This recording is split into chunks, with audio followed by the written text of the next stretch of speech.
studios where you have an office or basically around the neck area. These two retired Vegas cops, now podcast hosts.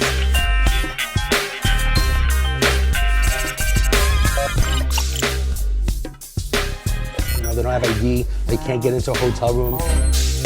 To get them the help they need, especially if someone even gets arrested. A lot of people don't know how the justice system works.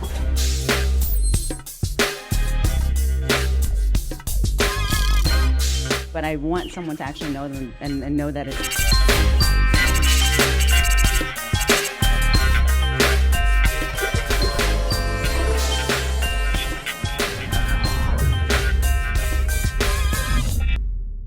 Hey everybody, this is David Colmeyer, the Problem Solver. Welcome so much for joining us every single week or 2 weeks, depending upon the situation. We're live, and I'm here basically to bring some amazing people on the show, talk about different problems that we can help people. Anyone that has a problem, they can always message me and go to theproblemsolver.vegas. We bring different people on, whether it's a local politician, whether it's a lawyer, whether it's a doctor, whoever it may be. The bottom line is we want to bring people on so we can learn from them and share some wisdom and experience. So that's why we're here. And I will start by welcoming my Cambodian host, Dr. G. Hey. Thanks for having me again. Dr. G is very well known in the Las Vegas community. She's on some different some celebrity shows on some different TV stations, right? Some. She also could be found on OnlyFans as well. OnlyFans. You know, stop Oh, teasing the audience. That's a Come joke. on. I'm teasing them. Stop teasing. But anyway, hey, let me ask you something, Dave. Yes. Where do you go when you have a problem? That's a good question. Men don't have problems, though. It's only... Oh, because you're perfect. Well, they always say, again, same line is that men start podcasts, women go to therapy. But so this is this is therapy. I save a lot of money, the co-payment, stuff like that. Okay. So you come here for your own Yeah, issues. you are my therapist. Okay, You just got didn't it. know it. Good. So Janti's always here enlightening people with her spirit, amazing Yes. spirituality. Yeah, see, they agreed. I'm And too good for OnlyFans. We were supposed to have Yes, a thank you. Rose. Rose disappeared, which was another co-host, our beautiful co-host, and she's disappeared. She doesn't really find the problem solver to be important. No, that's not it. You know, it's not unreliability or not that she doesn't love you. I'm sure she does. She has other commitments. Other commitments. The problem solver is very important. That's Show in more Las Vegas important. is very, very important. I unfortunately don't have a life. That's why I'm appreciate always it. here with you. And this is how I select co-hosts. If they don't have a life, it's very easy to get them to come on the show. But today we have actually an awesome guest, Bryan Hopkins, who's here in the studio here. Welcome, Bryan. And he is the founder, right, of Hero's Journey podcast, who's a podcasting studio, right? Yes. And also the lead singer of Elvis Monroe, which is a band, a local band. Yeah. Well, we're local here. We relocated to Las Vegas from Hollywood. Okay. So yeah, and if you guys know bands like Lifehouse, Matchbox 20, Matt Nelson from Ricky Nelson's son. Okay. So you got Ryan McMillan was the original drummer for Matchbox 20 in my band. Matt Nelson from Nelson, one of the twins. Okay. And then, gosh, David Pichette from Emerson Drive, big country band out of Canada. And then Ben Carey, who's my best friend, and he's from the band Lifehouse. And I'll go deeper. He's from a band called Savage Garden. Oh, yay. Yeah, truly, madly, deeply, all this big. Yeah. But Lifehouse is even bigger band for a longer time. What do you do in the band? I'm the lead singer-songwriter. Yeah. Can you give us a little sample later? Like to close out, will you give us a little song? Later. Okay. Maybe, I'm sure there's some YouTube video that we can. There's lots. Lots of videos. Yeah. Okay. How long have you been the lead singer? I mean, well, I guess let's go back. Tell us a little bit about yourself, where you're from, stuff like that. I grew up in Oregon. Okay. I'm an Oregon boy. I played football and baseball. I was recruited out of high school for baseball, and then got hurt. Looked like I was going to play for the Angels, and then I got hurt and went to college for a year. Found myself just trying to get away from it all, and went to Alaska and got some money, came home, jumped in my car, drove to Hollywood, and I lived in my car for 3.5 months. my God. I had money. Yeah. I mean, I didn't have money, but I had money I'd saved. So then I ended up getting a job at a restaurant, working midnight to 7 in the morning, and found myself acting. Next thing you know, I land an agent, and I am doing television and soap operas and all kinds of stuff.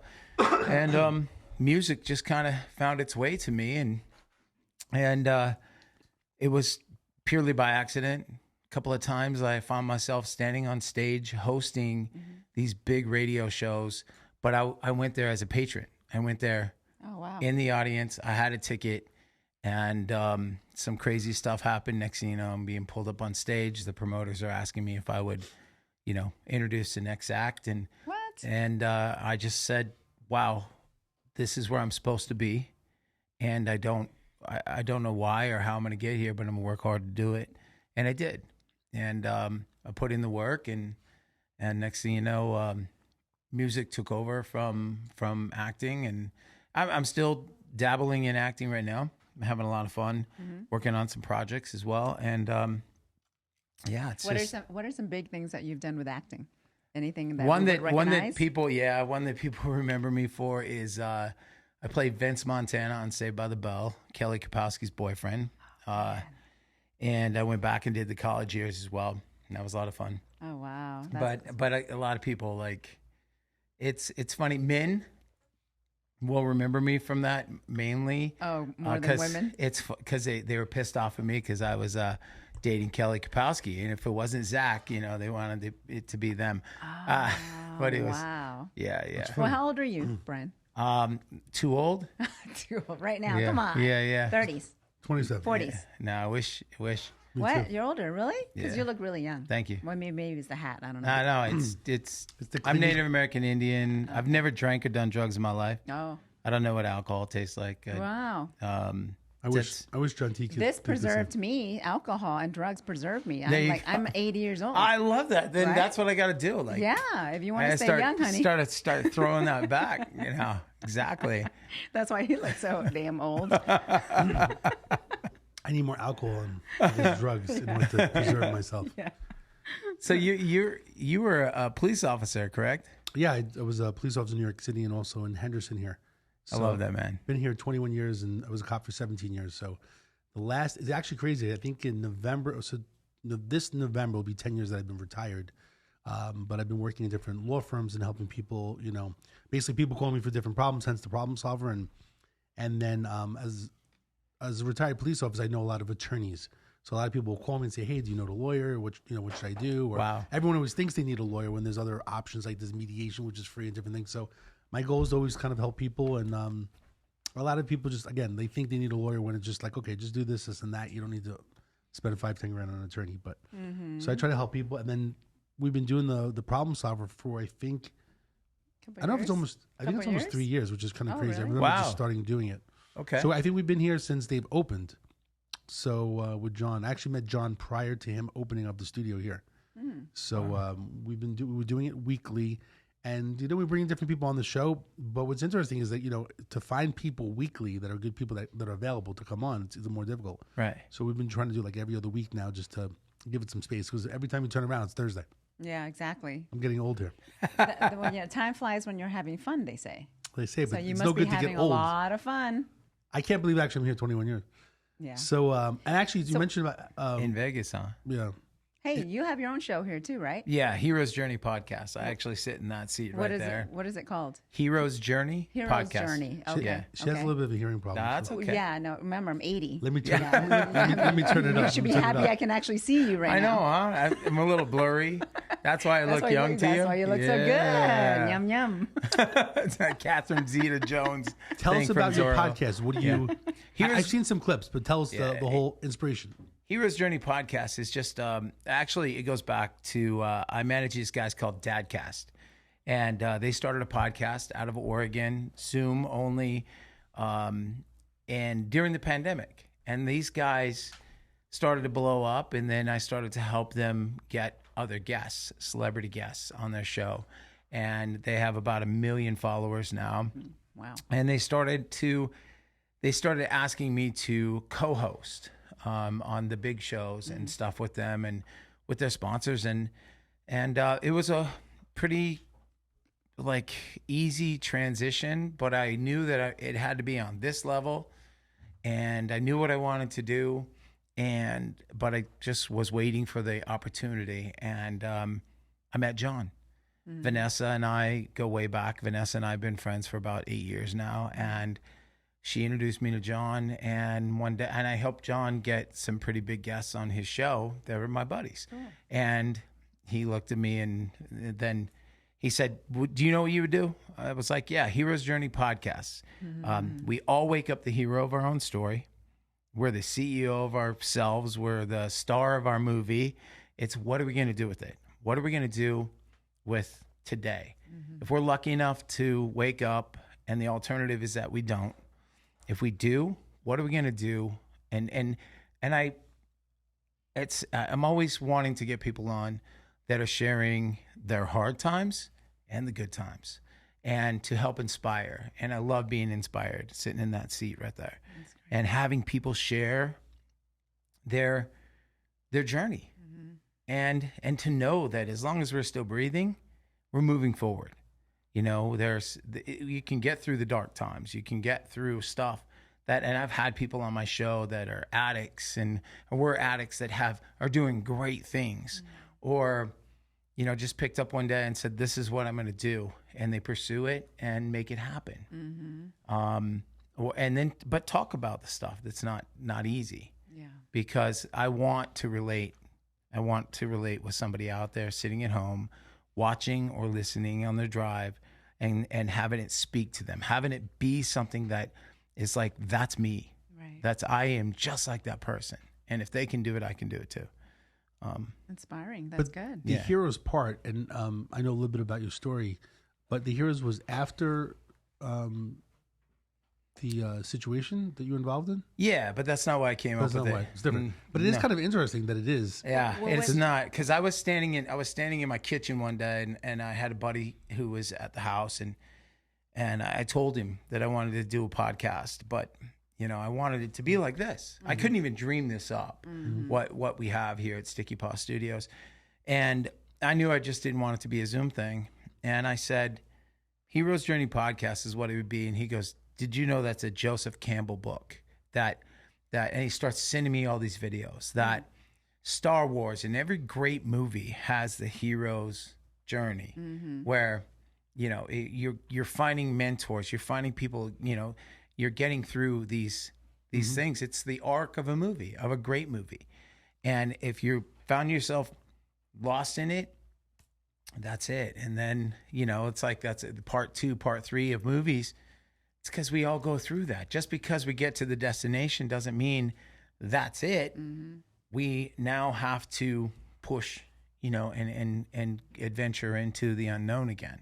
Like a different chapter of life, Exactly. right? We all have that. So are you going to tell me a little bit about your situation or challenge? Because he just mentioned it, but I don't know anything about it. Yeah. Yeah. Well, here's the story.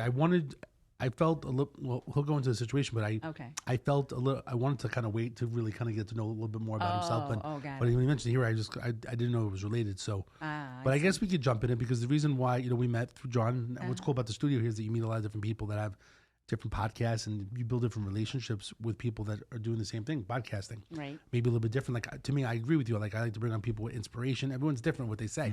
Learning, you know, so even though it's a problem solver, like my cousin who's a little crazy, he'll say, "Oh, what problem did you solve today?" Like, it's not always about solving the problem. Right. Like, you're talking about a hero That's and his biggest inspiration. fan, actually. Yeah. My one fan. He's the guy listening right now. What's up, cousin? The How you one doing, fan buddy? and the one Like, critic. the guy's completely, you know, like negative about everything, you know, like Is he a New Yorker? he's actually from Pennsylvania. East Coaster. East Coast. It would be better if he was from New York to be negative, but like from nowhere, Pennsylvania, like in the middle of nowhere. So, long story short, you know, you learn from different people about inspiring, which would solve a problem, right? If you had a positive spirit or mentality, or realize that other people, like if you've had a dark day, we've all had dark days. And the bottom line is that you're going to get through it. And if you hear other people's stories, you're going to be in a better situation so that you don't have problems. Right. There's a lot of people that are negative, right? It just spins off to negativity. So Well, it's not that you don't have problems, because I think in life more than likely are going to have problems and challenges, but it's how you handle them. Absolutely. You know, that's what you gain through all these different experiences in life. So my kids that's next door here, that they're over next door here, you know, whenever I talk to them as they get older, I always say, like, that if when you wake up in the morning, expect at least 3 problems for the day. It could be different problems. That's not good, though. Actually, I do like it. The reason why is this. Because if you know there's a problem going to come, that you know that you're going to solve the problem, you know it's coming, so that you're not going to have a bad day because you know it's coming. If you know something bad's coming, you have to change it. You have to flip it. And what you do with the problem is really important because it's not a big deal that problems come. It's how you handle them, right? So I always say if something happened in the morning, you're late or something like that. Then I disagree. You disagree? Because I feel that is a law of attraction. Now, if you already wake up having expectation of that, then you are going to attract it and you're going to have problems. So no, don't have that. Don't have that. I kind of disagree with that because you're gonna have. There's got to be problems. You're gonna have problems. With the day. But I'm saying I'm not saying ask for them. I'm just saying just be prepared. If problems come during the day, just know that it's okay. It's not a negative thing. To have a problem is not a negative thing. It's how you solve the problem. Right. That makes it positive. Right. So if you change that mindset, like no one taught me that aspect of it. Yeah. Like having a problem is not a bad thing Yeah, because you have to flip it to good. You have to make don't it wake good. up expecting it though. You said expecting. No, three- I'm three saying different problems in if the you day. expect or be prepared, whatever you want to call it. There you go. The goal is to Okay. be prepared so that you're not. It doesn't become a negative thing. And you have to watch Look your at- word very wisely, but basically right? it's a challenge, right? Look at it as a challenge, and how do you flip it to make a good situation? Now, what do you think? I agree. I think that Which part? On planet Earth, With any him or problems no, with no. With I, him or you, with me? With you on the not expecting. Like Be prepared is better? Being prepared is a better way to approach it. It's kind of like, you're going into, anything. You go into a show, and I have a show tonight, and I know that most likely there's going to be something that's not going right, and then not going to go right, but it's how I navigate through it because the show must go on, kind of thing. The day has to go on. We have to get through these things. We have to tackle these things. So I agree with both of you, and how you approach your kids. That's you. That's awesome. Good for you. In schools, they're not really teaching any type of self-improvement or affirmations. Like when was it ever taught in school? It's not, unless you go to a seminar, like I've been to other like Tony Robbins. Well, it depends on the teacher, I would think, because I had some really good Did you? teachers that inspired me when I was in Inspired for academics, but like for self-improvement. Yeah, no, they taught did? me certain things, yes. But Did not you have- every teacher. I don't remember that. Not, Yeah. it depended on I mean, the like person. Tony Robbins type of stuff, like or affirmation, like get up in the morning and say, "I'm beautiful, I'm amazing," right? These affirmations to make you feel better. That's why they actually say teenagers have a lot of suicide, young kids. Well, they're not people- learning about how to deal with problems and affirmations and self-improvement. But people like Tony Robbins become teachers even in a regular school, even. Not him But for the most part, like specifically, throughout the but, United States, most part, schools are not teaching affirmations, Right. Positive affirmations that you should get up and look in the mirror and do that. People Right. would you agree with y'all- affirmations? Yeah, I agree, I You agree. went to the wrong school, man. Your school was good. I feel so bad for you, Maya. You're No, like, I mean, what do I remember? Like maybe like Life is sex so ed, bad. right? Sex ed. Of course, he goes that's all right to you that. remember. That's how he remembered. Yeah, That's yeah. all he remembered. I don't You even see what remember I mean? self-improvement and sex education. Unbelievable. And he has 4 kids running around You out there, 3 or 4. self-improved? Yeah. From your So- education class, you got 3 lovely kids right there. There, yeah. See? See, I didn't pay Self-improvement, I didn't pay honey. attention. All right, so here's You Journey. don't have to. All right, so close your eyes and so shut up. maybe we could find, maybe our engineer here today can find a really good. When we end it, we can play one of Bryan's songs. Is there a certain YouTube video that he could look up? Dude, I want Bryan to sing it, though. You know, Not just play We've had the other people song. sing it. Do you actually? Are you shy? I'm not going to sing. Oh, come yeah. on. We've had someone sing before. Really? It was on the That's show. funny. Yeah. Yes. So that's funny. That's Why funny. are you shy? See, I'm if not you, shy. See, if you expected a problem like this, the singing, then you wouldn't. Yeah. I'm not Yeah. expecting All right, well, maybe that. we'll find something. Maybe luckily. our Say, engineer- it's like putting Jory on the spot. Like, dude, sing. You feel like a Like a puppet, dog, right? you know? Like you So feel bark, like bark. It's like She's very wanna good come at, see me do what I do. Go, Yeah. watch me stand in front of thousands of people. and have to buy a ticket. no, I'll get you. No, I in. was You joking, don't I have was to buy a joking. ticket. Man, She's that's actually very messed good. Janti's very good at commands. Like if someone that tells her what to I do, can bark see like a that. dog, she does it. She's Well, very that's good. because they do what I say. That's why I've gotten good at it. Oh, because you give the command? Yeah, because they do what I say. Oh, okay. Yeah. She's a Like, dominatrix. lick, baby. Okay, so to get into Bryan's story, which I've never heard the whole story. We mentioned the other day, but I think it leads into his Hero's Journey podcast. Okay. So tell us a little bit about. I mean, I don't know if you could really consider yourself a hero. I mean, it sounds like you were, but I never he does. heard the whole story. So tell us how you were involved in. Technically, it was music, and then October 1st, the shooting. Oh, yes. Yeah. So, well, here's the thing. Because you bought me lunch the other day. Only because. I'm owed the story. Yeah. He's probably tired of telling the story, but it's, no, it's not. is I it, think I laid it to rest a couple years ago. It's just one of those things where talking about it is therapeutic. Yes, I'm sure. it's a positive thing, but it's the darkest, like scariest, hardest thing, but also the most amazing thing came out of it, which is pretty wild for me. October 1, Route 91. That's what we're talking about. Las Vegas. I'm the lead singer of the band Elvis Monroe. I played the first year. I was the first band to play for Route 91 the first year. And so every year I'd go back. This particular one in 2017, I went out there. Brett Young, my buddy, was playing. He was one of the main guys on Saturday. So I went back and I brought a song that he and I came up with, and Ben, when we were out on the road, we did some shows with Daughtry. He was out with Lady A, and we met up at a bar and we wrote the song. So I demoed the song. I bring it to him, and on that Sunday, I was backstage, and I had a water toast because I don't drink, neither does Ben, with Brian O'Connell, the owner of all of Route 91. That was his event. And we were toasting to a successful event. Like I had mentioned. Right before it started. No, at the end. At the end. Right before Jason Aldean's taking the stage. I'm standing in front of Jason's bus in front of his door. And I told Brittany, his wife, when she popped her head out, that we're going to fanboy out. We're going to go watch from the front. And we toast with Brian to a great event. And this is the last performer. It's the headliner of Sunday night. And we made our way. I gave Chris Young a hug, and because we were talking backstage, and he went up on stage. And I remember this image because he's going up, and we didn't want to go on the stage. We didn't want to watch from side of stage. We wanted to watch from out front. And so we made our way out. This guy runs up to me, and he's like, Elvis, hey, can I get a picture? And it's two guys. And so Ben and I walk up to him. Ben asks if he could put his cowboy hat on. So Ben puts his cowboy hat on, and we take a photo with this guy, and or these two guys. His name was Brian, and the other guy was Adrian Murphy. And I only know this, and I'll get to this because it's wild. Take a photo. They walk about 15 feet back, and I haven't talked about this in so long, so it's all like this blur. But I walk up behind these two girls, and I had met them, and it was Nicole and Nicole. And I called them my echoes because when they introduced themselves, I said, oh, there's an echo. And I'm like, hey, it's my echoes, jokingly. Standing behind them, we're right, there's a stage, we're front left.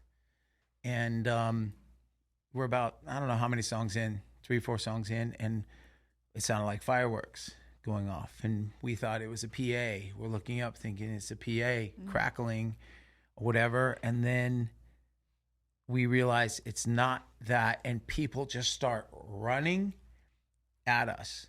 And Ben gets hit in the arm. And you're hearing,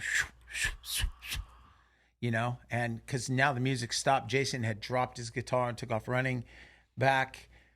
And he says, run. And I take 2 steps with him, and I start to run backwards, and I look back, and the girls that are standing in front of me are frozen, looking like that at me. And so I go back, and I grab Nicole's hand, and I said, look at me. I'm going to get you out. Just stay with me. I'm going to get you out. And I turn. There's all these people running. And I don't know how, when I grabbed her hand, we didn't get hit, people trying to run through us or anything. And I looked back, and Ben was gone. And what come to find out later, he'd been trampled. So he's on the ground. Then he gets up and starts running.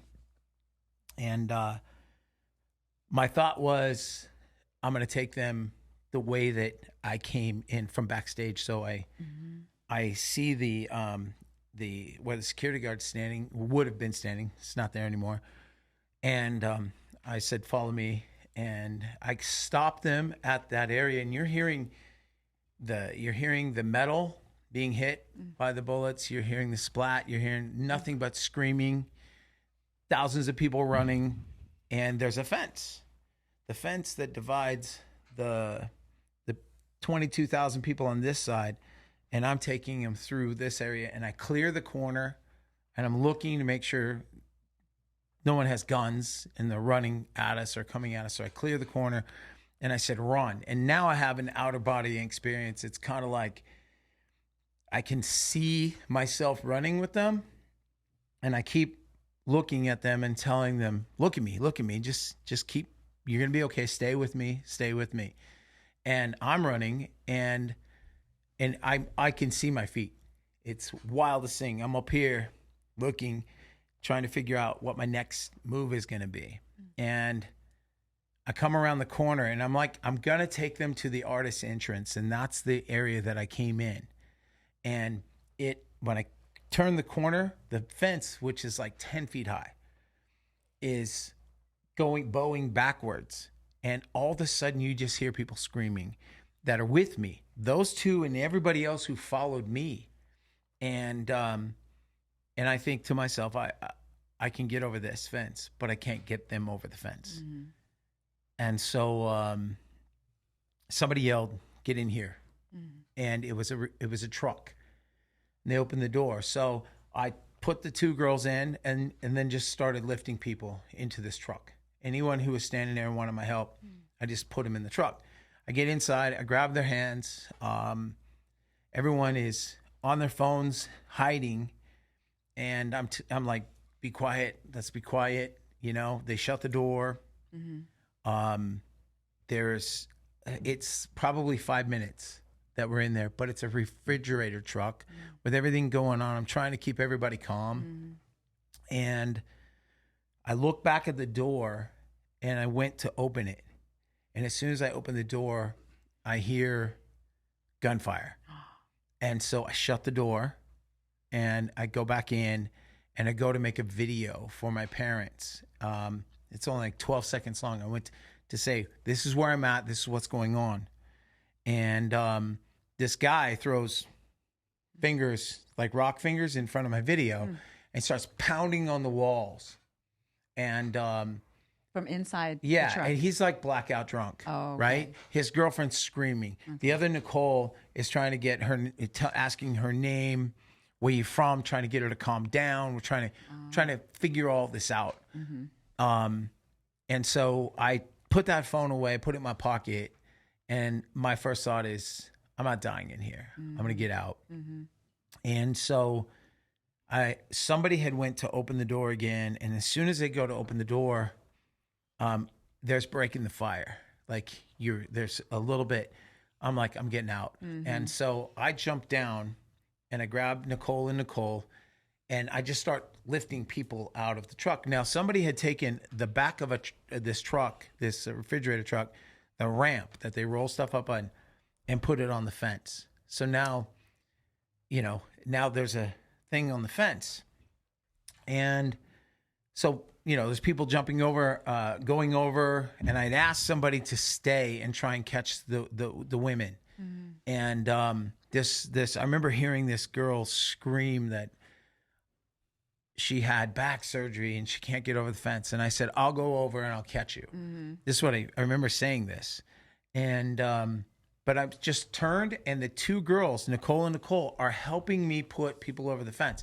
So we just kept getting them over the fence until there was, I thought we were the only three left. But there was a couple that was there and an older lady. And I'm trying to get them to go. And I said, go, get over the fence. And they said, we're not going anywhere. We're staying with you. And they don't know me from Adam. Like, they don't know me. And so I said, just you go, and I'm going to follow. So I'm trying to get them over. And when Nicole Ruffino was going up, she's sliding back. By the second time, I grabbed her by the waist. And I turned and said, let's go. We're going to go out this other way. My phone was still recording. And nobody remembers this, but a police officer comes running around the corner, and I see him in slow motion. And he says, run this way, run towards Hooters. And he runs towards the gunfire. Oh, God. So he runs into the gunfire, and he's telling me where to take them. And so I'm like, let's go. And I'm still holding Nicole Ruffino's hand. She's holding Nicole Yorba's. And Yorba's holding the couple and another lady. and I'm leading him out by foot, and we're running past people. This is where I have nightmares because I ran past people on the ground. I'm a 6'3", I'm a big guy, and my focus was, I made a promise. I'm going to get you out. Stay with me, I'll get you out. And so that was my focus. And I didn't stop and pick anyone up, but I didn't know where it was coming from. I didn't know anything. I just made a promise to get them out, and then I'll figure out, the next thing. So I ran past like 4 or 5 people. And then I remember, and as soon as this happened, Nicole Rufino stops and she starts crying, and she calls her dad, and the other Nicole grabs it and says, there's been an incident, meet us at Hooters, hangs up. And I'm like, yeah, we got to keep moving. And we get to the corner, and they don't remember this. There was a guy with his shirt off, a bigger guy. He'd been shot right in the sternum. And a buddy of his, or someone on top of him, trying to breathe life into him, crying. And then I said, run into the dark, which was directly across towards the airport. The one couple went this way. The older lady went to the right. And I don't remember them. I had to ask if this is what the Nicoles told me what was going on, because my focus was still so much them.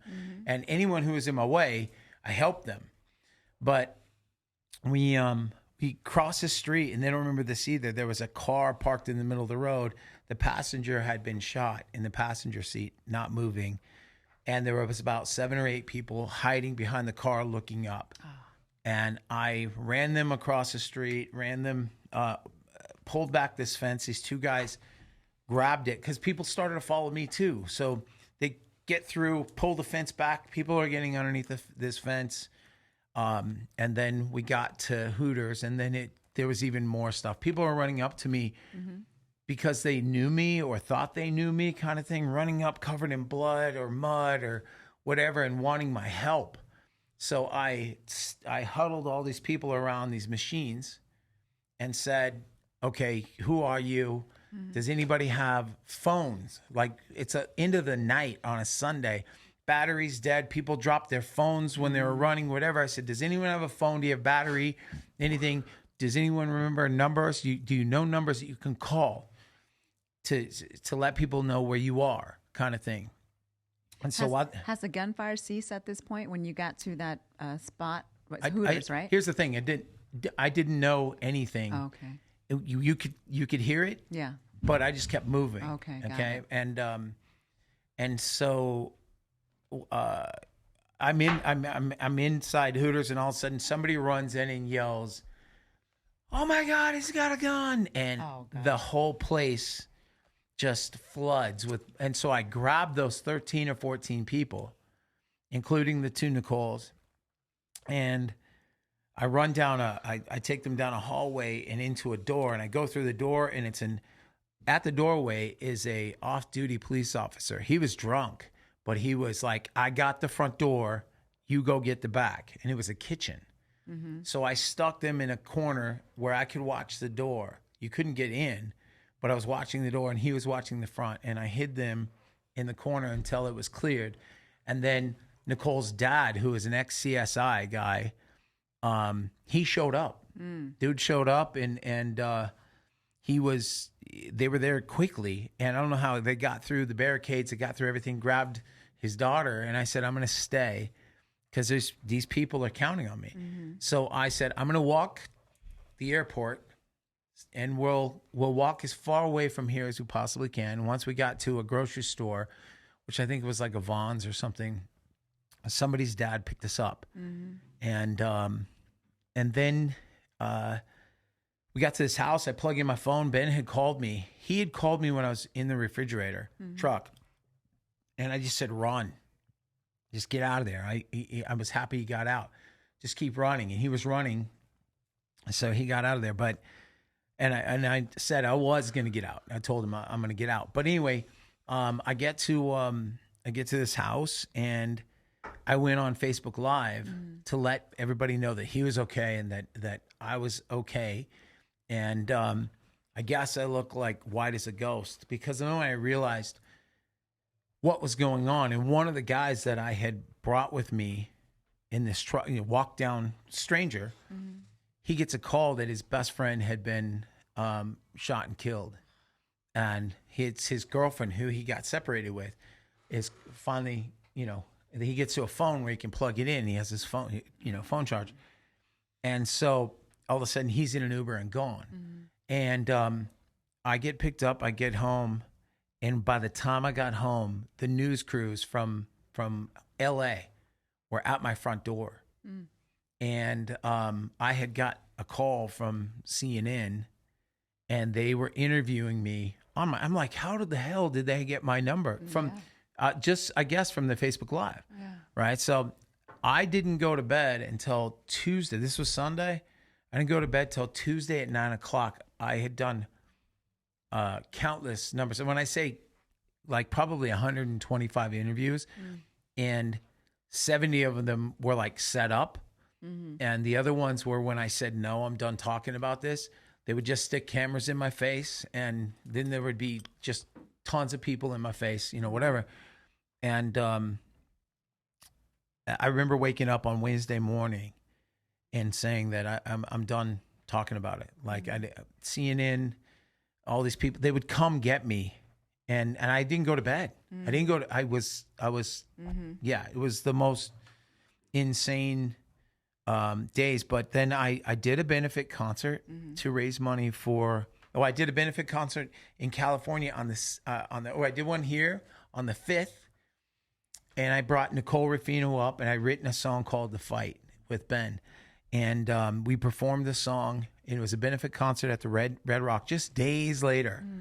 And on the one day that I was awake, that I had a night's sleep, I rewrote this tune that I had, performed it for this show, and all of a sudden, Inside Edition has Nicole and I holding hands. We were reunited on TV as well, like in an interview on that Tuesday. There was so much craziness around it all. But through this journey, like I went to California, and I get the call from John, DJ Silver, and he said, "Hey, my mother-in-law wants to talk to you." I guess she was one of the ladies. Then he was one of the headliners, and he's like, "You saved her. You saved my mother-in-law's life. She listened to everything that you said to do, and she followed you, and you got her out." And then people were coming out of the woodwork. So on that Wednesday, I was done. I said, I'm not going to do any more interviews. And Tucker Carlson, or is that his name? Yeah, Tucker Carlson. I said no to him. I didn't want to do anymore. And he called me personally and said, would you please consider doing this, whatever. And so I was there with the lieutenant governor of Nevada, and doing an interview, who then came up to me and wanted me to tell the story face to face, holding me. And I'm like, okay. Then one of the dispatch guys wants to hear the story, and he starts crying, and it made me cry. And then I went on and told my story, and then I step off, and one of the undercover police officers that were a group of 6 there, he grabs his phone, shows me his phone, and he goes, "This is my wife. This is a picture of my niece. You helped my niece." They're at home crying. He starts crying. And so it was just an insane whirlwind. Exactly. And then I get a call to go do a benefit concert in Alaska to raise money for 2 fallen Alaskans. I do the show. I meet the mother, the brother, and the sister of one of them, and of Adrian Murphy. And the night before. And so I do the concert, and the concert's over, and this guy walks up to me, and he's like, "Hey, thank you for doing this." And he goes, I was there. And I'm like, "Whoa, sorry, man." I jump up, give him a hug. And I said, "I'm sorry we're meeting like this." And he goes, "You did this for my best friend." And I'm like, "Wait a minute. This isn't making sense." Then he goes, "We met." And then I remember like the walls moving. It's like they just went racing. The walls were moving. I had met them. They were the 2 guys I'd taken a photo with. And so for me to be 3,000 miles away from home playing for this young man who I taken a photo with. It was in Adrian's phone, which was left there. I got to walk up to his mom and say, I met your son. He was having the time of his life. And, and I went and did this and raised money for them. So it's... How many people would you say that you've saved from or guided them through? I have no idea. There's probably 12 or 13 people that have reached out to me and said, this is what you did for me. One girl, she's like, I'm a bigger girl. You and the two Nicoles, I call them my echoes. They said, she was like, your echoes, help me get over the wall. And I'm like, wow, or get over the fence. Yeah. Now, the crazy part about all this was Nicole and I we become friends through this and talk about it. And I would help her.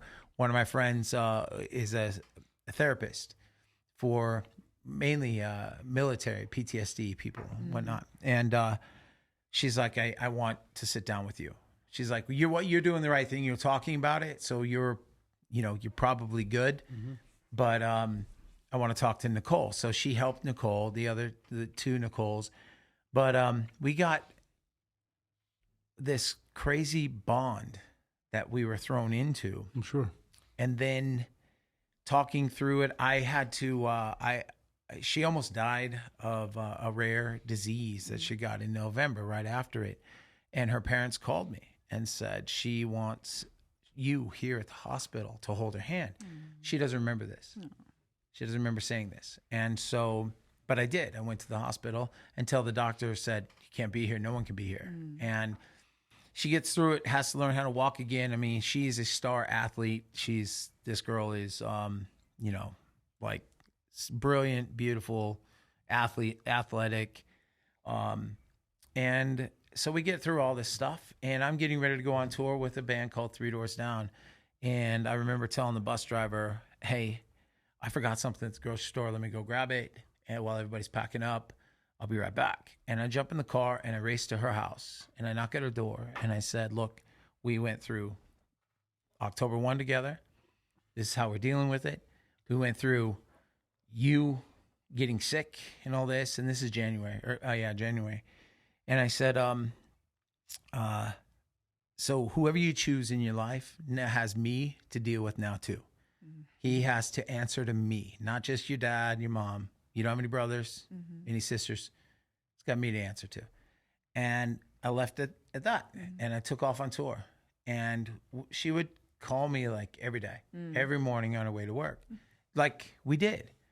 And I wrote these songs. So there was an arc of songs that I wrote from One Day Someday, the girl that I described how this person was going to be, all the way to a song called Falling For You Bad. And I wrote the song Falling For You Bad on the road. And I shared it with her.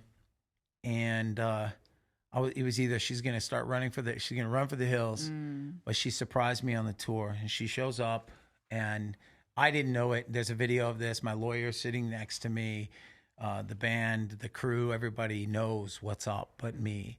And my little sister's walking around. My sister she was our tour manager, who Kenny Chesney took her away from us, and George Strait as well. My sister works with him. And, but yeah, it totally shocked me. And then I flew her out at the end of the tour, and we've been together ever since. Aww. So, and our love story's been told. I got to play that song on national TV. It's been on the radio, national TV, with her standing there, right next to the host. And so. Oh, that's amazing. I mean, that part's amazing. Yeah, it's crazy. That's trauma. what I'm saying. The out of what was so awful. Yeah. And the thing is, my dad, I wear my dad's dog tag. My dad's a Marine. At 3 a.m, I remember my dad sitting across from me at the table, and he is looking at me. I can hear my voice on TV, and they're running this loop of the video on CNN. And my dad's looking at the TV, listening, and he looks at me and says, "Were you scared?" And I said, "No." And then I start shaking. And then I start crying because I realized that everything I did the moment I grabbed Nicole's hand, I had purpose. And through purpose, I wasn't scared. I was like, this is a promise I made. I didn't know if I could keep it, but I'm going to do this. And then I got scared because I was wearing I have a clothing line, and we were partners with Marvel called Red Chapter Clothing. And I was wearing the Captain America shirt. And I'm like thinking, I told my dad, I'm not Captain America. I wasn't bulletproof. Like, what was I thinking? And it scared me, it scared me to know that. So, but anyway. No, it's wow, it's what an a incredible story. Wow. I got a few questions. I Well, wrote down. you were protected. Yeah. You really were. Yeah. When you were inside the truck, though, did you hear gunshots on the truck? Like, was the truck being shot at? No.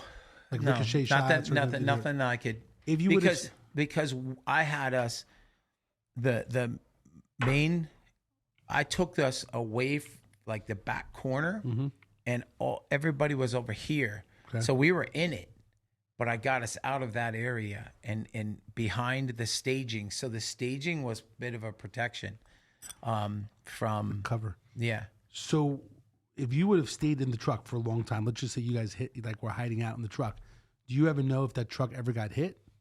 Like, did you ever, kind of unusual Find question, out. but Did you ever what I'm find trying to say is sometimes making these strategic moves during like an active shooter situation, right? It can be good or bad. Like if you would have left and you could have got shot, right? But Right. or if you would have stayed there waiting for a few hours, like actually in Israel, people, at this music festival, right? Now that I'm thinking about it, some people were hiding and some people were running. So sometimes making the wrong move, like running, you run into the wrong area, or you hide it Absolutely. out until backup comes. Absolutely. And the thing was, I didn't know. I personally did not know. That's why. But when I had opened the door and heard the gunfire, I realized I don't want to be just sitting here doing nothing. I don't want, I can't see where this is coming from. So I'm getting out. And people followed me. That was the thing. So and by doing that, by making the choice to do Take that, action. take action, people were following me. And that's why I felt responsible for these two. And then when there were more, when we got to the next location, there were more people actively asking me for help. I'm going to get them through this. It's another promise to strangers that I made, and I was going to get them to safety. And I'm the oldest of four. There's four of us, and I always felt that responsibility, even for my parents. My parents were young parents, and I felt responsible for my parents as well.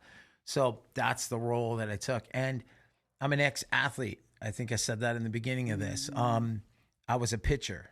I played shortstop. I was a quarterback. Those are the things, those are the positions of leadership. Yeah. I'm the lead singer of a band. Right. They rely on me. If it's going to suck, it's going to be my fault. If we're I- going to lose or win, it's going to be my fault. I think you portrayed that leader personality, and that's probably what people saw, even if you're running. Right. You're a leader. Yeah, I mean, I think also your stature, you're a big guy. I mean, Yeah. people probably thought you were military or you were retired law enforcement or something like that. And basically, you emanated probably leadership at the time. And most people just are in shock. They don't know what to do. They're looking for someone to lead them. Hence, most I would follow the tall guy too. Yeah. The tall, hot guy. That's who I'm following. Yeah. Thanks. I was gonna say because I was gonna wait later because I was that's saying serious. I was gonna wait a little bit later, but I was saying is now you know where to go to find good-looking men. Is that you have to go to these like active shooter situations to find a good-looking guy like Bryan. You know what's funny is that year was the only year that I didn't go to that festival. Really? Yeah, I went to every single one of them before. Only that year. Good for you, though. Yeah. It was a great time up until that moment, and it was the wildest thing to have music be the thing that I do, and have it be taken away, and that's why we took the stage. Myself, I can't remember the opening band, and a band called Otherwise.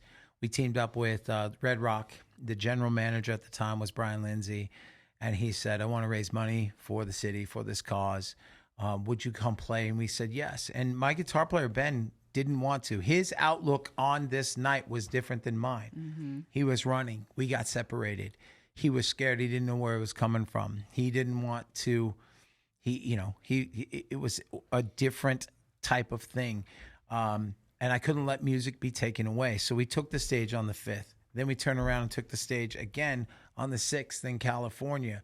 And there were 3 girls there who ran up to me in California on TV with the TV crew saying, this is what you did for me. And they were there. They knew I was playing this show. So they showed up. Then to play, we played in Alaska. And then we took this stage at the Venetian here in town. And Jewel was on before us. We closed the show at the Venetian for Best Entertainment. It's a big agent, the best agency here in town, put on this event, Ken Henderson. And so we got asked to close this show, and it was hard. It was hard for Ben. He couldn't even see the names rolling across the screen, and the song that we wrote for the city. I've never even released it because I didn't want to benefit from something. It's only on YouTube. You can go Elvis Monroe, The Fight. You'll see it. I'm playing in front of thousands of people every night. We put together this video.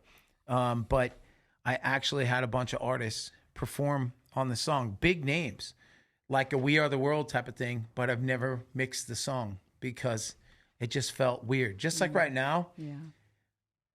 I got to tell you, this is the first time in a long time I've talked about it. 1 and 2. It plays back in my head like a movie. So if that's the way it comes off when I'm talking, I'm sorry. No, but fine. I have to separate the emotion from what I remember and just how this lays out, like click, click, click, these things. Because I can't listen to the gunfire. I've been on live TV in London and places like that and telling this story, and they would run these videos of the background of stuff. And I'm like, hey, can you do me a favor? Can you please turn that off? And they'd keep going. And I'm like, either turn it off or I'm just going to hang up or I'm just going to go. I'm just going to walk off the set, that kind of thing. I didn't want anything to do with, because that's the part that bothers me. Yeah. Question for you: when you heard the gunshots in general, maybe because I was a cop for 17 years, and did you think that it was people more on the ground level that were shooting? You probably never thought that it was like a person from a higher level, because I would not think that now, unless you were military and you were involved in stuff like that. I would think that it was ground level. What were your thoughts when it happened? Like, the same. You thought it was more ground level. I thought it was on the ground. Yeah, and it's really kind of.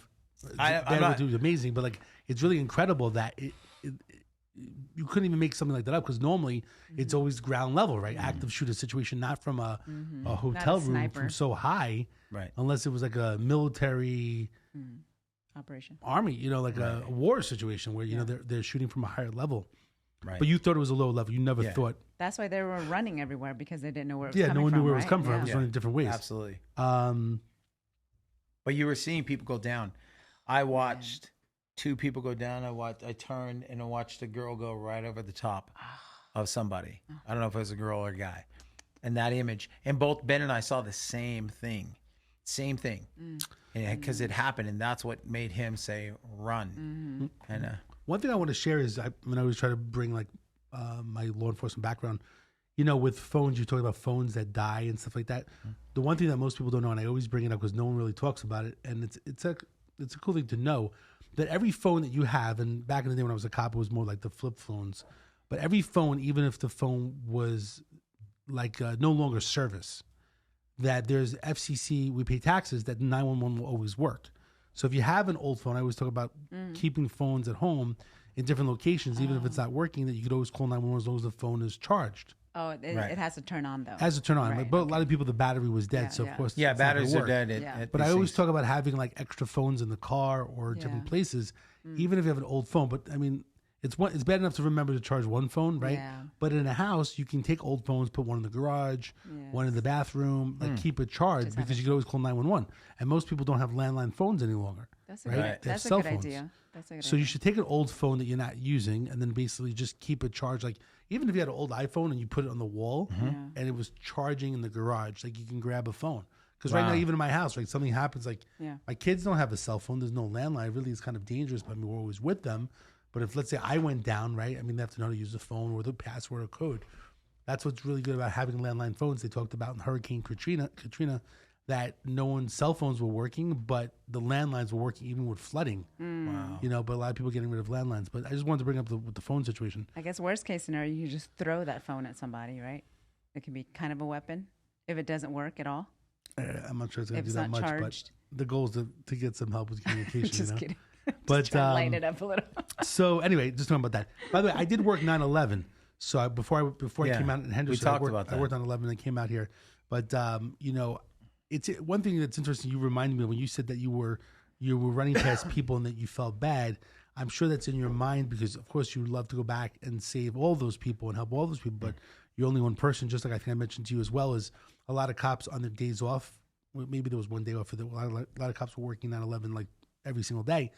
A lot of cops were going down and doing they call it the bucket brigade, where they basically, you know, taking any type of evidence or body parts or things like that, putting in a bucket and then passing along the way. And I always felt bad, even to this day, I feel bad. I think I mentioned to you about not doing that. I was working. It was like I was doing nothing or on vacation, but a lot of those guys also got sick and they got cancer because they were down at ground zero. No one thought they were going to get sick, right? Right. But a lot of these cops were getting cancer and still dying from 9/11. You know, I know several guys. So I was across the bridge in Brooklyn where, you know, it was a good amount of distance. And these days, you know, I feel that we watch so many movies and we're desensitized unless you're like directly there. Yeah. I mean, I was involved in it. People were evacuating. They were coming over the bridge from Manhattan to Brooklyn and I was evacuating people, you know, from there. But it still was a good amount of distance, even though I saw, you know, the towers and I was meeting people that were in the building that were running. But it was still a little bit different because I wasn't like, you know, here you're being shot at or you're hearing gunshots. It was a little bit different because I was a little bit of distance, but I did work, you know, 9/11 and I was, you know, evacuating people and I went down there for ground zero, transporting railroad equipment cranes for lifting things up and then lighting equipment because it was pitch black in that area with no electricity. But long story short, Thank you, by the way. yeah, I mean, to Thank me, you for your it's, service. you know, honestly, I mean, knock on wood, I'm lucky to be alive, yourself included. You know, as much as we all take part of it. I mean, you're definitely deeper in the situation. Well, I got to tell you, I every police officer I meet, I shake his hand because I don't know who the police officer is who ran around the corner and gave me an out. He told me where to go. That was the only instruction that I took from anyone else other than making my own decisions. And I they don't remember him. No one remembers him because they were so focused on me. Yeah. Nicole and Nicole were focused on me. Even they were afraid that they were going to be separated from me. They didn't want to leave me. Yeah. And this police officer, he gave me guidance, but it was like he was in slow motion and then took off towards the gunfire. So when I meet a police officer, I'll shake their hand and say thanks for their service because maybe I will shake that guy's hand. Yeah. You know, it's yeah. But I also believe in angels. I know. So It's he could have been that as well, true. you know, Absolutely. especially if you haven't heard who he is yet, Absolutely. right? And I've told this story so many Yeah. times. You think that person would remember coming around that corner and giving me those instructions because I was in a specific area, You're right. you know, of that place. So Just have chills, you know. Yeah. The whole time you're telling the story. yeah, no, it's, and I believe in that stuff. I'm Native American Indian, I'm Lakota Sioux. I've drowned. I was drowning as a kid and fell off an inner tube. I was drowning. I remember giving up. I was hearing this song rolling. It was, I know the song. It was going in my head. And then there was a splash. And then I was pulled out of the water, put on the berm along the river.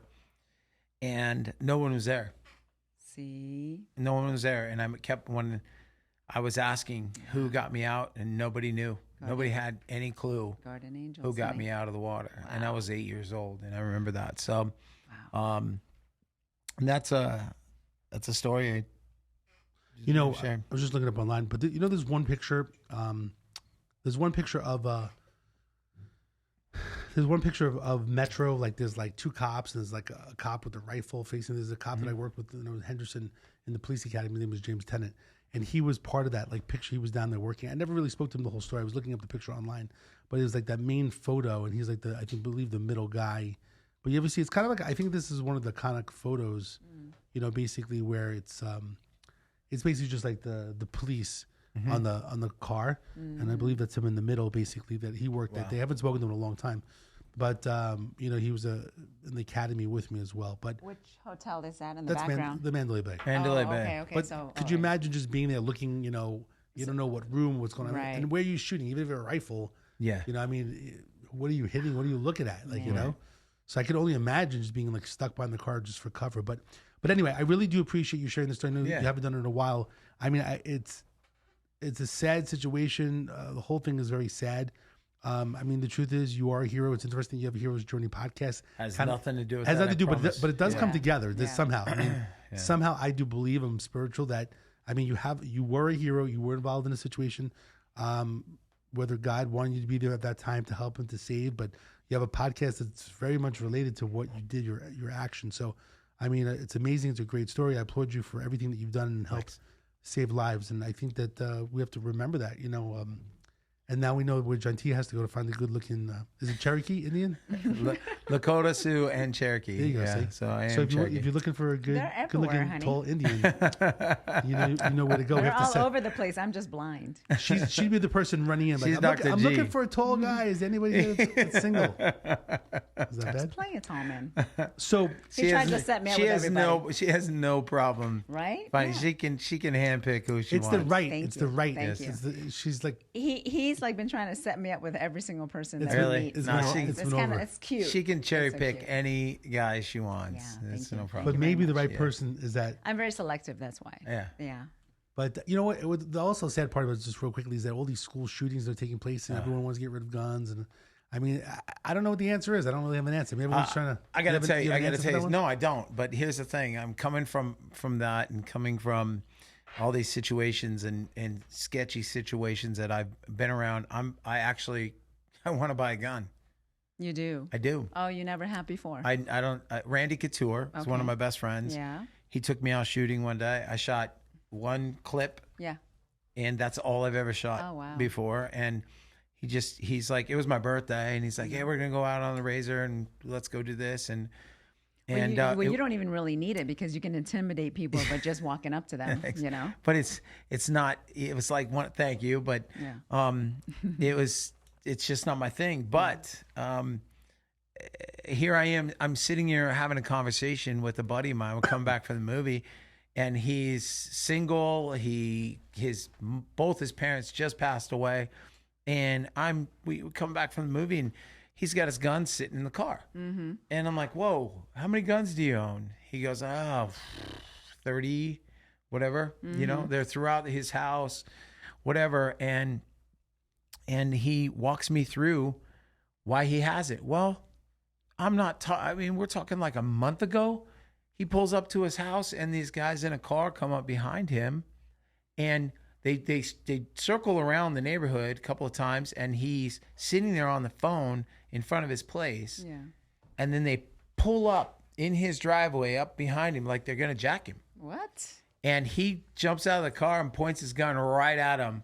And he said, I was shaking, and they threw that car in reverse so quickly, jumped back in the car and took off. Wow. And I went, whoa. That's bold. You know, and here's a guy, he's trained. He trains it. And one of my buddies this dude he is a badass. He's a special forces guy. Mm-hmm. After the October 1 calls me up and said, hey, this will help you with the PTSD side of it, blah, blah, blah.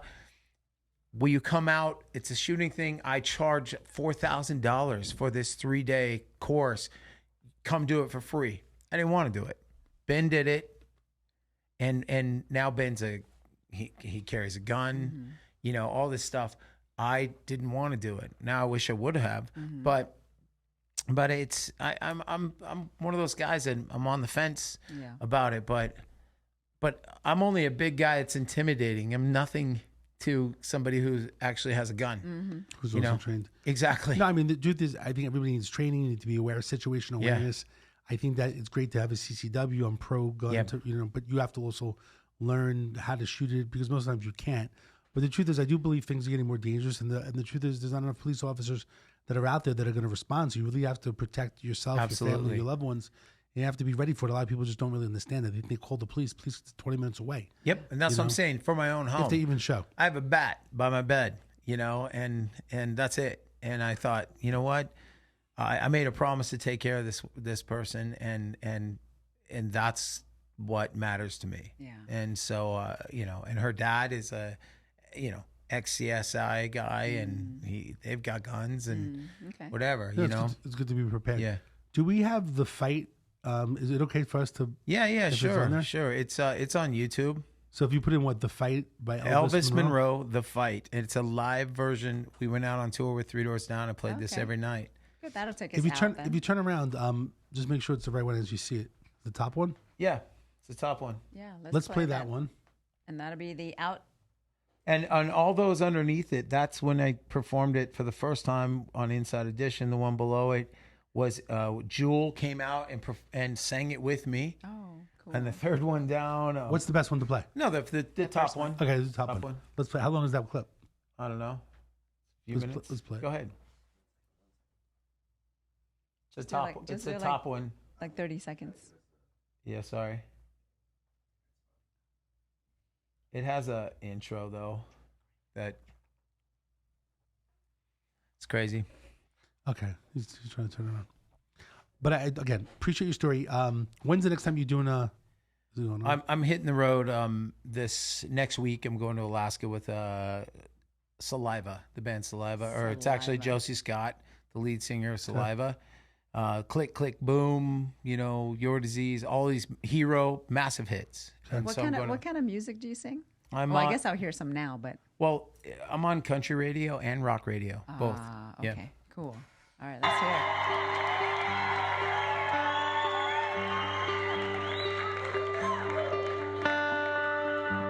It takes some time to heal a heart, an innocent born to fall apart. It shouldn't be so hard to break. Take my hand to fly away.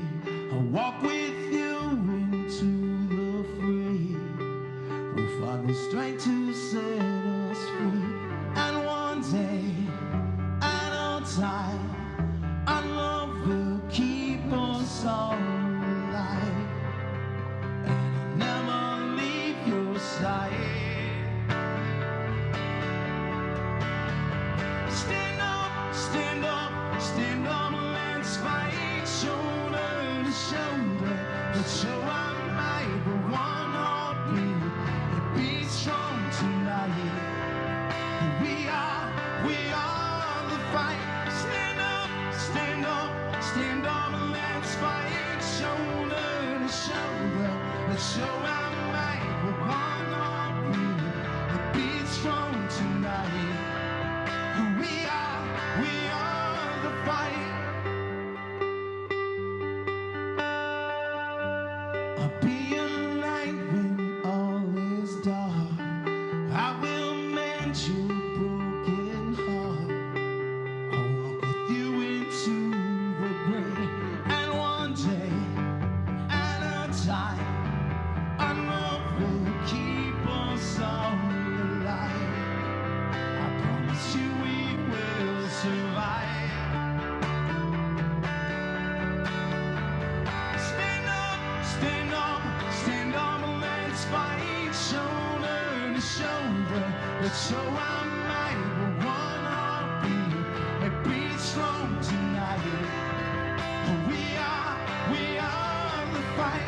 Stand up, stand up, stand up, let's fight shoulder to shoulder. Let's show our might with one heartbeat. It beats strong tonight. We are the fight. Hold on to it and hold on. I'm never letting go. Hold on to it and hold tight. I'm never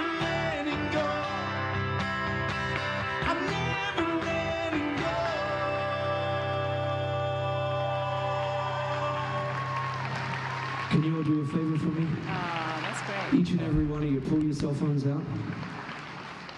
Pull the phones out. Turn on that light and hold it up in tribute to the 58 that weren't as lucky as us. Hold them up high. And I hope this song can mean something to you. If you're going through something, you got to stand up and fight. We can link arms and do this together. Stand on, let's fight shoulder to shoulder. The show I made with one heartbeat, it beats strong tonight. We are the fight. Stand on, let's fight shoulder to shoulder. The show I made with one heartbeat, it beats strong tonight. We are the fight.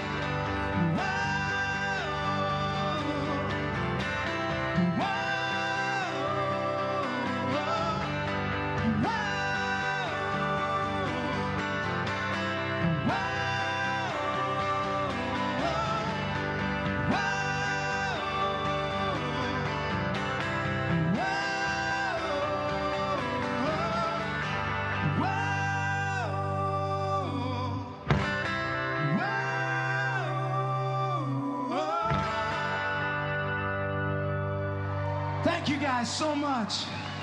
Oh, wow. Oh, that was really good. awesome. That was awesome. Hey, Thank you. What's his name? Ben Carey. Ben. I know Ben. Yeah.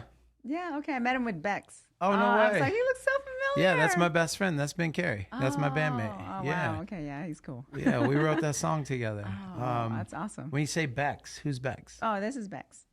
So that's how I Oh, met. she's Yeah. she sings, right? Well, she's well, not really. No. No. She used to be in the club business, but she Okay. lives in New York now. But she Okay. comes here because she has a lot of friends here. Oh, okay. Yeah. So that's where I saw him last. That picture. Ah.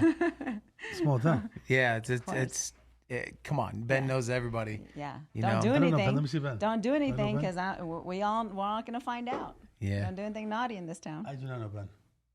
That's why I'm a nun. But anyway, by the way, this is the first time I heard the song. I think it's really great. Thank I like you. the tribute with the That's- 58 as well. So That was live. That was a live performance. when you go on tour, you always sing that song, right? It's one of your songs that you sing. Yeah, well, it was too hard for Ben to play every night. It was a reminder of What happened? something. because yeah, he was so there too, right? he was the one. He's the one I was talking Yeah, about. We yeah. got hit in the elbow and said run. He's the one we got separated from. So it's a different thing for him. So the moment he's like, "Can we not play that song?" I went, "Okay." And then so one day I'm gonna record it, actually do a proper version of it, but I want to put a bunch of artists on it, like I have. Like they're already there. Joe Nichols is a huge country star. He opens the song, the recorded version, and it's just I never wanted to benefit from an awful night. I just wrote a song called "Bet on Me to Be Alone," and it's a song right now that Phil X from Bon Jovi is playing guitar on for me, and Ben just got really busy, and it was just I just get this call, and it's an opportunity, and he's one of my buddies came up with, and he's in Bon Jovi. Come on, this is Jersey, you know what I'm saying? But he's from Canada, a huge rock star. Anyway, this song I wrote on the anniversary of October 1. I was out on tour. I got hired to write songs for a band on their tour bus. I sat by the water, picked up the guitar. I'm in Nashville on a lake. We had a couple days off, and I wrote this chorus, just the melody and the music on the side of the water. I came home, and on the anniversary, October 1 came about this year, and I didn't know how to deal with being sad and happy on a day because the best thing that ever happened to me came out of the shittiest, scariest, most awful night for most people. And it hit me for the first time. How can I feel this way? And I just remember how I felt walking into it. And I remember telling my mom, my parents used to live here. I had a place, my place was big enough for them to to stay with me 7-8 months out of the year, and then go back to Washington Mm-hmm. in our summers here in Vegas because it's so hot. And I turned to my mom and said, I'm going to be that guy who's in a relationship 2 years at a time, because no one will understand the kind of life that I have. You know, they want it all. They want me to be the rock star, but they also want me to be the guy that stays home and da-da-da-da. And it just doesn't ever work out. No one ever understands. I just bet that I'm the guy who's going to be alone. And I remember telling my mom that. And so this song that I wrote is about that, how I felt. And I didn't know that there was somebody out there that I always just thought I'd be alone. That is for you. There's someone out there for you. Yeah, always. yeah. So that's it. It was like months later that October 1 happened, but that's how I cope. And Jory, who's running your show, he's an artist as well. And I call them downloads. I don't know where they're going to come from. I don't know how I'm going to cope with these things. And for your listeners out there, I'm sorry. Like the way I told the story was, like I said, it was like a movie. It's like it didn't happen to me because I've told it so many times that it's almost desensitized. It's exactly. And it's not that I don't care. It's not that it does. I just had to put that away and just walk through it. And this is what happened on that day. And I tried to stop telling the story too. Well, again, I really appreciate you sharing it. I mean, it's a very deep story. I'm glad that you helped all these people. Again, Bryan Hopkins, Hero's Journey podcast, lead singer of Elvis Monroe. Please let me know what we could do to help. You know, if you have any future fundraising and different efforts, we'll maintain a relationship. But whatever we do to help you and support you, we're here for you, and we appreciate that. And thanks for having me, guys. Yeah, it's also good to be on the other side when you do a podcast. It's kind of therapeutic as well. Yeah, sometimes to be on the other side and not have to worry about questions and leading it. So it's kind of, I think I've done it before, right? Yeah, So, you've been on all the sides, right? I'm on all the sides. Yeah. Okay, good. You've been in all the positions. I'm on all the I'm on most Cambodian podcast shows in Las Vegas. But anyway, John T, thanks for co-hosting as usual. Sure. Pleasure. And then Bryan will keep in contact. And sounds good. As usual, I'm Dave Coleman, the Problem Solver, theproblemsolver.vegas, 702-999-1111. Again, 702-999-1111. If you got a problem, I can help you. You can call 24 hours a day, 7 days a week. John T picks up the phone between midnight and 6 a.m. That's her shift. But otherwise, I'm the only guy. And I do pick up my phone at 3 in the morning. So if I can help, problemsolver.vegas. Be careful, be safe, and see you next week. Take care.